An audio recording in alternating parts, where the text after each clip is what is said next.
Hello students. BA part first के मनोविज्ञान के स्टूडेंट्स को आज मैं डॉक्टर मनोरमा त्यागी चैप्टर स्मृति मेमोरी पढ़ाऊंगी। और ये चैप्टर मैं पहले शुरू कर चुकी हूँ आपको, जिसमें मैंने आपको मेमोरी का अर्थ और स्मृति के प्रकार कराए थे। आज मैं आपको कराऊंगी स्मृति का मापन कि स्मृति को हम किस प्रकार से इसकी स्मृति को मतलब किस प्रकार से हम माप सकते हैं, अर्थात व्यक्ति ने जो कुछ सीखा वो कितनी मात्रा में उसमें संचित रहा मस्तिष्क में। इसकी जांच के लिए अनेक प्रकार की विधियां हैं। इसमें सबसे पहली जो विधि है वो है प्रत्याय स्मरण की विधि, या इसको रिकॉल मेथड भी कहते हैं। कि रिकॉल मेथड का अर्थ है कि यदि कोई सामग्री व्यक्ति को सीखने के लिए दी जाए और एक निश्चित समय के बाद उससे ये कहा जाए कि आपने जो सीखा था उसको दोहराओ या उसको लिख कर बताओ, तो यह प्रत्याय स्मरण विधि कहलाएगी। जितना भाग वो दोहरा पाता है, सीखा हुआ भाग, वो उसकी स्मृति है। साधारण शब्दों में कह सकते हैं कि बीते हुए अनुभवों के संवेदी प्रतिबिंबों को अपनी चेतना में लाने का प्रयास ही प्रत्याय स्मरण है। अर्थात जो कुछ हम सीख चुके हैं पहले उसको चेतना में लाना एक प्रकार से रिकॉल मेथड कहलाता है। जितनी सामग्री हम रिकॉल कर पाते हैं वो ही हमारी स्मृति है। मुख्य रूप से देखा जाए तो जो रिकॉल है वो दो प्रकार का हो सकता है, तत्कालीन प्रत्याय स्मरण और विलंबित प्रत्याय स्मरण। तत्कालीन प्रत्याय स्मरण का मतलब है कि यदि किसी सामग्री को व्यक्ति को याद करने के लिए दी जाए और उसे एक बार पढ़कर उसके तुरंत बाद उससे दोहराने के लिए कहा जाए तो जितना भाग वह दोहरा पाता है वो उसका तत्कालीन प्रत्याय स्मरण है। तत्कालीन से मतलब है उसी समय तुरंत दोहराया गया जो सामग्री है वो इस तरह की तत्कालीन प्रत्याय स्मरण की सामग्री है। तत्कालीन प्रत्याय स्मरण से स्मृति विस्तार का भी पता चलता है। स्मृति विस्तार से मतलब है कि एक समय में व्यक्ति की स्मृति में या उसकी चेतना में कितनी सामग्री रह सकती है, वो उसका मेमोरी स्पैन है या स्मृति विस्तार है। स्मृति विस्तार सभी व्यक्तियों का अलग अलग हो सकता है। एक समय में कुछ व्यक्ति अधिक सामग्री को प्रत्याय स्मरण कर सकता है, जबकि दूसरा व्यक्ति कम सामग्री को। तो इसमें व्यक्तिगत अंतर होता है मेमोरी स्पैन में। और यदि व्यक्ति कुछ अंक, कुछ शब्द, कुछ संख्या दिखाई जाए और उसे तत्काल दोहराने को कहा जाए और वह सारी संख्याओं को दोहराने में सफल हो तो फिर अंकों की संख्या बढ़ा दी जाती है। जितनी संख्या तक वह उनको दोहरा पाता है वही उसका स्मृति विस्तार कहा जाता है। उदाहरण के लिए यदि प्रयोज्य अंतिम 9 वाली संख्या को सही दोहरा लेता है तो उसकी स्मृति का विस्तार 9 अंक है। तो इस मेमोरी स्पैन का प्रयोग करने के लिए स्मृति मापन में हम टैचिस्टोस्कोप का प्रयोग करते हैं, जिसमें एक सामने दर्पण लगा रहता है। उस पर कुछ समय के लिए बटन दबाने पर कुछ छोटे छोटे बिंदु दिखाई देते हैं। उन बिंदु को गिनकर प्रयोजक को बताना होता है कि वो कितने बिंदु हैं। धीरे धीरे उन बिंदुओं की संख्या बढ़ा दी जाती है और जितने बिंदुओं तक वो सही दोहरा पाता है वही उसका मेमोरी स्पैन है। तो ये तत्कालीन स्मृति का मापन करने के लिए मेमोरी स्पैन का मापन करना अधिक अच्छा रहता है। और इसके अलावा जो दूसरी विधि है स्मृति की वो है पहचान विधि, रिकॉग्निशन मेथड। पहचान विधि द्वारा स्मृति की जांच करने के लिए सबसे पहले प्रयोजक को कुछ सामग्री याद करने के लिए दी जाती है।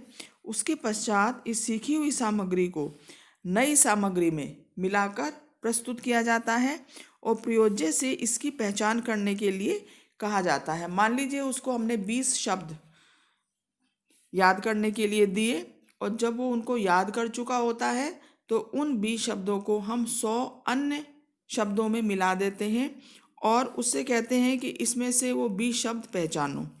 इसमें से जितनी सामग्री वह पहचान पाता है वो ही उसकी स्मृति है। इसको एक सूत्र के द्वारा भी हम बता सकते हैं। पहचान प्राप्तांक ज्ञात करने का जो फॉर्मूला है वो है पहचान प्राप्तांक प्रतिशत is equal to R - W upon N into 100।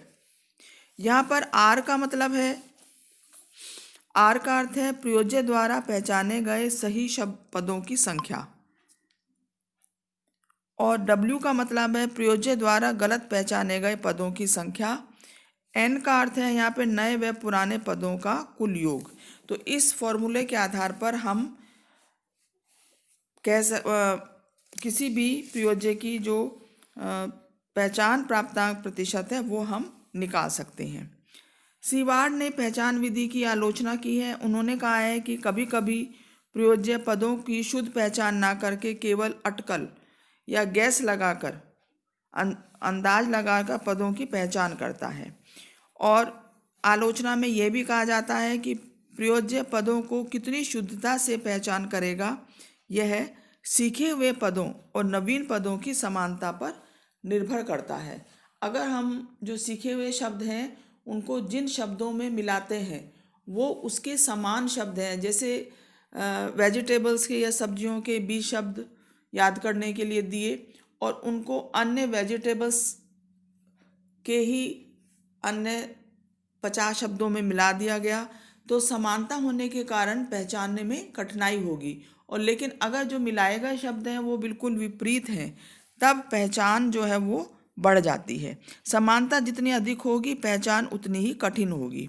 तो जिस तरह से उदाहरण के लिए एक अफ्रीकी व्यक्तियों को अन्य अफ्रीकी व्यक्तियों के बीच में पहचानना कठिन होगा, जबकि एक अफ्रीकी व्यक्तियों को अंग्रेज़ों के बीच में पहचानना कम कठिन होगा। इसके अतिरिक्त नए मिलाए गए पदों की संख्या अधिक हो जाए तो भी सीखे गए पदों को पहचान करना कठिन हो जाता है। और शुद्ध पहचान के लिए ये भी जरूरी है कि प्रयोज्य की विषय सामग्री का अधिगम ना करा के आंशिक अधिगम कराया जाए, अन्यथा विषय सामग्री का विस्मरण बहुत कम या नहीं के बराबर होगा और पहचान प्राप्तांक 100% होगा। तो इस तरह से पहचान विधि द्वारा स्मृति का मापन करते समय इन कुछ बातों का ध्यान रखना आवश्यक है। तीसरी जो विधि है वो है बचत विधि। बचत विधि या सेविंग मेथड इसको कहते हैं। बचत विधि को पुनः अधिगम विधि भी कहा गया है और बचत विधि का जो प्रतिपादन है वो एबिंगहॉस ने अपने प्रयोगों के आधार पर किया। इसके अंतर्गत व्यक्ति को एक निश्चित स्तर तक पदों को सिखाया जाता है। मान लीजिए किसी विषय सामग्री को सीखने में उसे 10 प्रयास लगे और एक निश्चित समय बाद सीखी गई सामग्री का मापन प्रत्यास्मरण विधि द्वारा किया गया। मान लीजिए सीखने के लिए दी गई सूची में 20 शब्द थे जिसमें से उसे 8 या 10 शब्द ही याद रह पाए। प्रयोज्य को फिर वही सूची दी गई याद करने के लिए। इस बार प्रत्यास्मरण करने में उसको मान लीजिए 5 ही प्रयास लगे पूरी लिस्ट याद करने में। तो इस तरह से हर प्रयास में हम देखते हैं कुछ समय की बचत होती है। तो कितनी बचत होती है उस आधार पर हम कह सकते हैं कि स्मृति कितनी हुई। इसी कारण से इसको बचत विधि भी कहा जाता है, क्योंकि हर बार जब प्रयोज्य किसी विषय को याद करता है और उसको दोहराता है तो प्रत्येक प्रयास में समय जो है वो कम होता चला जाता है, अर्थात समय की बचत होती है याद करने में। इस बचत का प्रतिशत निकालने के लिए एक सूत्र का प्रयोग किया जाता है और ये सूत्र इस तरह से है: बचत प्रतिशत इज इक्वल टू मूल प्रयास माइनस पुनः अधिगम प्रयास अपॉन मूल प्रयास इंटू 100। उदाहरण के लिए मान लीजिए मूल प्रयास 10 हैं और पुनः अधिगम प्रयास जो है वो 5 हैं, तो 10 - 5 अपॉन 10 इंटू 100 50% जो है वो बचत प्राप्तांक हमारे कहलाएंगे। तो इस प्रतिशत प्राप्तांक के आधार पर हम कह सकते हैं कि प्रयोज्य की जो स्मृति है वो औसत है। तो बचत विधि के द्वारा हम स्मृति का मापन आसानी से कर सकते हैं। बचत विधि की अनेक आधार पर आलोचना भी की गई है। जैसे एक बार किसी सामग्री को याद कर लेने पर व्यक्ति उससे परिचित हो जाता है, अतः दूसरी बार उसे याद करने में आसानी होती है। तो आलोचना में ये कहा गया है कि बचत परिणाम इस परिचित होने और अधिगम कुशलता के कारण होता है, ना कि धारणा के कारण। इसलिए वुडवर्थ का कहना है कि मूल सूची को दोबारा न देकर मूल सूची के समान रूप दूसरी सूची देनी आवश्यक होती है, जिससे कि वो उससे परिचित ना हो पाए। तो ये बचत विधि स्मृति के मापन की विधि है। अगली जो विधि है वो है पुनर्रचना विधि। पुनर्रचना विधि या रिकंस्ट्रक्शन मेथड जो है, उसके अंतर्गत किसी विषय सामग्री को एक बार व्यक्ति के सामने प्रस्तुत करने के पश्चात उसके विभिन्न भागों को अलट पलट करके अस्त व्यस्त करके प्रयोज्य के सामने फिर से प्रस्तुत किया जाता है और उससे कहा जाता है कि उस अस्त व्यस्त सामग्री को फिर से मौलिक रूप में व्यवस्थित करें। धारणा को जानने की यह विधि पुनर्रचना और पुनर्निर्माण विधि कही जाती है, क्योंकि इसमें सामग्री को फिर से रचना की जाती है उसकी प्रयोज्य द्वारा। विषय सामग्री को दिखाने एवं पुनर्रचना के बीच का जो मध्यांतर है, हम कितना भी रख सकते हैं। मान लीजिए यदि 20 निरर्थक शब्दों की सूची में से प्रयोज्य को 10 को ही पुनर्स्थापित कर पाता है, तो उसका स्मृति प्राप्तांक 10/20 × 100 = 50 होगा, जैसा कि आप इस चित्र में देख सकते हैं। इस विधि में शाब्दिक सामग्री के स्थान पर रंग और आकृतियों का अधिक प्रयोग किया जाता है। जैसे अनेक रंगों के ब्लॉक्स हैं, डिज़ाइंस हैं, पिक्चर्स के टुकड़े हैं। इस तरह के जो सामग्री है वो पुनर्रचना विधि में स्मृति का मापन करने के लिए इस्तेमाल किया जाता है। तो स्टूडेंट्स, आज मैंने आपको स्मृति के मापन की कुछ विधियां बताई। मुझे उम्मीद है आपको ये टॉपिक समझ में आ गया होगा। नेक्स्ट वीडियो में फिर मिलते हैं। तब तक के लिए thank you so much students.